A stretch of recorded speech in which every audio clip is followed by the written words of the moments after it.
बिजनौर पहुंचे उप मुख्यमंत्री केशव प्रसाद मौर्य अपनी मौजूदगी में बिजनौर लोकसभा और नगीना लोकसभा प्रत्याशी का नामांकन कराया। आपको बता दें, बिजनौर लोकसभा से चंदन चौहान और नगीना लोकसभा से ओम कुमार प्रत्याशी हैं। केशव प्रसाद मौर्य ने नामांकन के बाद बिजनौर के नुमाइश ग्राउंड में एक विशाल जनसभा को संबोधित किया। उन्होंने कहा कि भाजपा और राष्ट्रीय लोकदल गठबंधन के दोनों प्रत्याशियों को उनके अग्रिम जीत की बधाई देना चाहता हूं। इसमें कोई शंका नहीं है कि इस बार उत्तर प्रदेश की 80 लोकसभा सीट भाजपा गठबंधन जीत रहा है। उन्होंने कहा कि इंडिया गठबंधन ने तो प्रत्याशी तय कर पा रहा है और वह तितर बितर हो गया है, बिखर गया है, पूरी तरह से वह आपसी द्वंद्व में फंसे हुए हैं और हमारी योजना पहले से ही बढ़िया बनी हुई है। प्रधानमंत्री मोदी जी के नेतृत्व में अकेले भारतीय जनता पार्टी 370 प्लस और गठबंधन 400 प्लस सीट जीत रहा है। भाई श्री ओम कुमार जी, जिनको आप चौथी बार, 3 बार तो आपने प्रदेश के विधानसभा में चुनकर भेजा है, लेकिन चौथी बार देश की सबसे बड़ी पंचायत में विश्व के सबसे शक्तिशाली नेता के साथ बैठने का अवसर देंगे। ऐसे ओम कुमार जी के लिए मैं आप सबसे अपील करता हूं। दूसरे मेरे साथी, भारतीय जनता पार्टी का गठबंधन ऐसा गठबंधन है जिस गठबंधन को कोई भेद नहीं सकता है। यह संदेश आज देने का काम, और जिस परिवार की पृष्ठभूमि रही है राजनीति में, यहां की सेवा का उनका इतिहास रहा है, ऐसे चंदन चौहान जी के समर्थन में भी मैं आप सबसे जोरदार अपील करता हूं कि इतने बड़े अंतर से विजयी बना करके इन दोनों साथियों को भेजना। और मैं यह भी आपसे कह करके जा रहा हूं, जितने बड़े अंतर से आप जिता करके भेजोगे, विकास तो बहुत हो रहा है, लेकिन मैं कहूंगा यह विकास तो झांकी है, पूरी पिक्चर 4 जून के बाद आनी बाकी है। मंच पर हमारे मंत्री परिषद के साथी और हमारे दोनों मित्र आदरणीय श्री अनिल कुमार जी और आदरणीय श्री दिनेश खटीक जी, जो कहते हैं जो हसनापुर जीतता है उसकी उत्तर प्रदेश में सरकार जरूर बनती है। 2 बार जीते, दोनों बार हमारी सरकार बनी है, और ये बार बार जीतेंगे, इसे बार बार सरकार बनाने का काम करना है। और ऐसे हमारे अनिल कुमार जी, जिन्हें उत्तर प्रदेश सरकार की कैबिनेट में गठबंधन के साथी के रूप में स्थान मिला है, मैं उनको बधाई भी देता हूं और आप सब लोग भी ताली बजा करके उनको बधाई दीजिए। ऐसे दोनों हमारे मंत्री परिषद के सम्मानित साथी, हमारे मंच पर प्रदेश के उपाध्यक्ष और विधान परिषद के सदस्य श्रीमान सत्यपाल सैनी जी, हमारे जिले के अध्यक्ष से मजबूत, या मेरा बूथ या मंच और मंच के सामने बैठे हुए सबके लिए जिसका बूथ सबसे मजबूत, उसी का सम्मान है। आज जो सामने बैठा वो कल मंच पर बैठेगा, आज जो सभा में बैठा कल सदन में बैठेगा, यही तो अंतर होता है। तो ऐसे हमारे भूपेंद्र सिंह बाबा जी जिलाध्यक्ष, हमारे क्षेत्रीय महामंत्री और जिले के प्रभारी और वरिष्ठ नेता आदरणीय श्री हरिओम शर्मा जी, हमारे लोकसभा नगीना के प्रभारी और विधान परिषद में सदस्य आदरणीय हमारे गोपाल अंजान जी, लगातार परिश्रम करने वाले इन सब कार्यकर्ताओं के दम पर हमारे धामपुर के सम्मानित विधायक आदरणीय अशोक राणा जी, हमारे जिला पंचायत के अध्यक्ष द्वय आदरणीय साकेंद्र प्रताप जी, आदरणीय वीरपाल निर्वाल जी, हमारी आदरणीय वंदना वर्मा जी, आदरणीय सुची चौधरी जी, हमारे आदरणीय महेंद्र घनौरिया जी और पूर्व विधायक और यहाँ लोकसभा की संयोजक बहन कमलेश सैनी जी, हमारे लोकसभा के प्रभारी सुनील भराला जी, श्री अनूप वाल्मीकि जी, हरजिंदर कौर जी,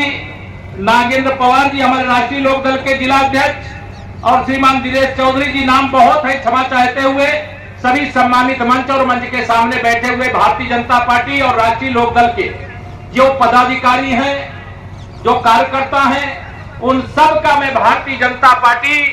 गठबंधन की ओर से आप सबका हृदय से स्वागत करता हूं, सम्मान करता हूं। मेरी मातृशक्ति भी यहाँ बड़ी संख्या में बैठी, मंच पर भी और मंच के सामने भी, उनका भी वंदन करता हूं। लोकसभा क्षेत्रों के नामांकन के समर्थन में आयोजित इस सभा में आया हूं।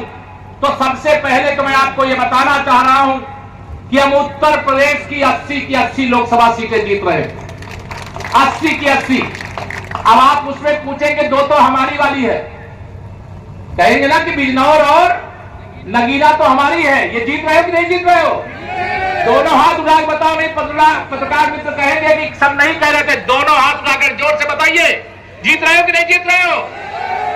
तो यार दो हम आज जीत करके जा रहे हैं, बाकी 78 की 78 लोकसभा और उसमें जोड़ करके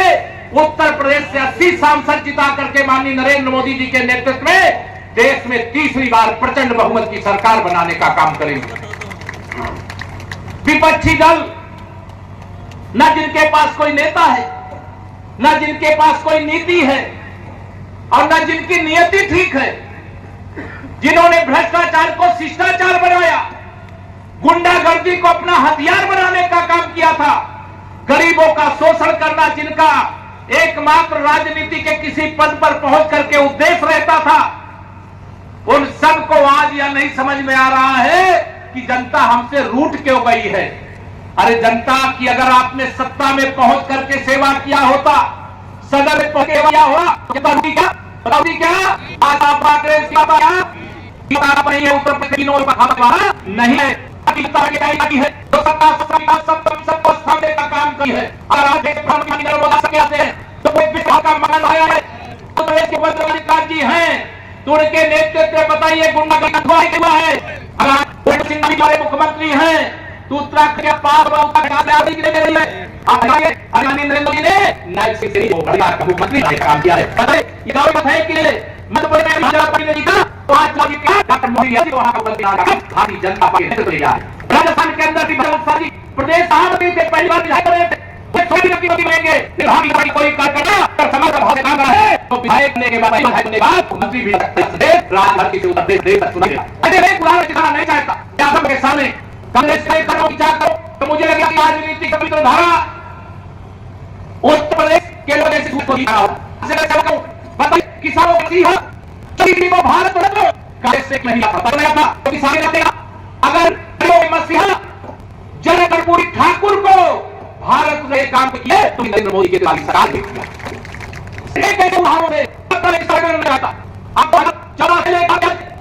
पहले समान समान आता ऊपर के कोई रह रहा उसे पूछना पैसा झुका के लाभ देश में और 2014 पहले अगर बागपती हमला होता था सरकार सामने गिराने का काम करते, लेकिन मोदी जी को देश का प्रधानमंत्री भी हुआ, पुलवामा स्ट्राइक और एयर स्ट्राइक करके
भाषा में काम कर रहा कोई ऐसा है तो ये मोदी जी के सिवा आप कैसे बात से चले वाला भर या दे आपने भी सोचा कि इसकी नाइस जो मोदी सरकार आज चलेगा देखो ये नहीं टीचर बनाओ आने वाले समय में देश की सरकार विधानसभा में भी वह सरकार कर बैठे कि नए संविधान में कोई कानून लाने का काम ना है वह मोदी जी के नेता सरकार में तो इस सरकार हमारे किसान है जवान है और बहुत सारे लाख लोग भी हैं जब से मानी गई मोदी जी ने भ्रष्टाचार का संकल्प लिया सारे कई बड़े घबराए हुए हैं उनको लगा कि बचाने पड़ेगा तो मोदी क्यों हिसाब है मोदी आसान इसलिए है तेरे भारत को विकसित बनाना इससे पहले बना चाहिए लेकिन अगर तो इससे पहले विकसित बना तो भ्रष्टाचार का बेईमानी के कारण नहीं बना तो इसके नाम पर पैसा आता उसको लूट लेके बना इसलिए देश के और की सरकार बनी हुआ अब आप देखिए क्या फायदा हुआ अभी मेरा स्वागत करो शिक्षा भवन में पास आइयो 34 लाख करोड़ रुपया से हमारे मोदी की का देने मिले 30 लोगों को विभिन्न योजनाओं उनके खाते में भेज दिया है ऐसा होती थी 100 रुपया में 10 रुपया था और 10 रुपया घर बनाने में मत करे लेकिन जब नरेंद्र मोदी के देश सरकार है 14 रुपया दिल्ली से भेजा पूरा 34 करोड़ चीज को ये भेजा के खाते में है और जनता को गरीब दीवार बीच के पूरा ऐसा था कि 90% दबाव बंद करके ये रखा है बुखारा राज्यपाल पता बंदे मोदी का काम किया ऐसा तो क्या है देश लूट के है और ये खाना खाऊंगा क्या है ना खाऊंगा जिसे खाओ सुनते गरीबों की भलाई देश की भलाई विरोध की भलाई गांव की भलाई नौरों भलाई माता बहन की भलाई ये सर्विस दूंगा ये मोदी का सपना इसे सही बन के खोले बिखर गए हमें गर्व है इस वक्त किसी लोगों को के नेता सिंह जगरी को क्या बात समझ में आई बड़े मोदी के भारत जनता की जो इंडिया सब है और मुझे कहे कोई संग है पूरे पास उत्तर प्रदेश में जिस सीट का भी मैं फीडबैक लेता हूं कह के इसी बात करने की कोई बात नहीं सही बात अब ये मैं अक्सर में का 150 बढ़ाइए लेकिन प्रधानमंत्री जी ने 150 की बात नहीं कही भाई 370 वाह 370 या कुरुक्षेत्र 370 जम्मू कश्मीर के अंदर कितना लाल चौक पर जाना था तो तीनों भाई जाना पड़ता लेकिन 370 है तो बिजनौर में भी फहराए तक नहीं आजादी के अमृत घर चला है तो अपना तो भर नहीं पाया बिजनौर में ऐसे भी फहरा वैसे के साथ जम्मू कश्मीर में बिहार घर में फहराया ये 370 का काम हुआ है याद भी नहीं चाहिए क्योंकि ये देश दो तो भी दान नहीं चलेगा यहाँ लेके डॉक्टर साहब की ताकि हमारे सेहत करके आए और भारत के रूप में प्राधिकता है और अपना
और तो क्या आज आपने के बार करने दोनों भाइयों का क्योंकि हमने कहा हमारे प्रधानमंत्री ने आ रहा है तो हम 47 तक विकसित भारत बनना चाहिए, बनना चाहिए।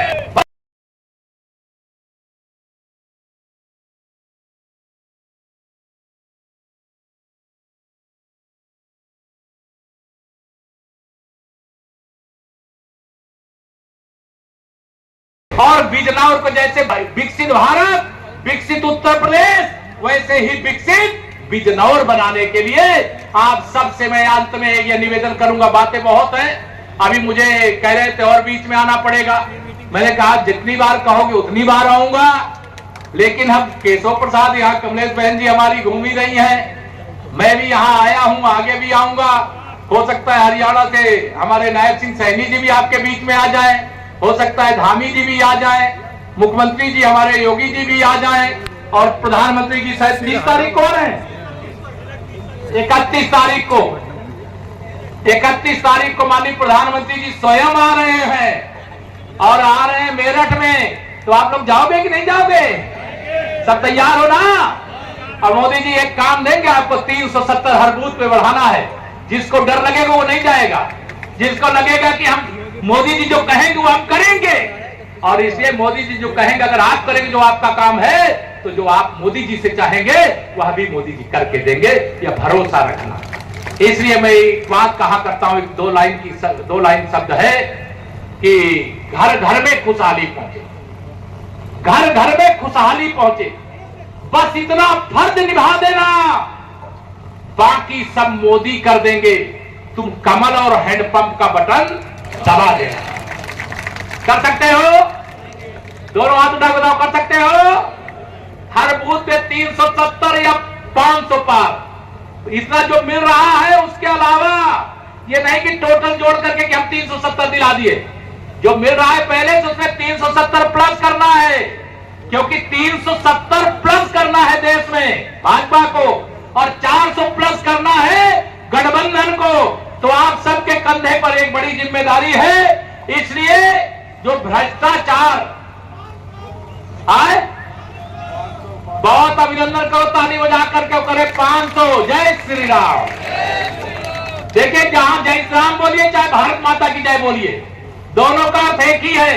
लेकिन भारत माता की जय और जय श्री राम बोल करके 500 बढ़ा दीजिए,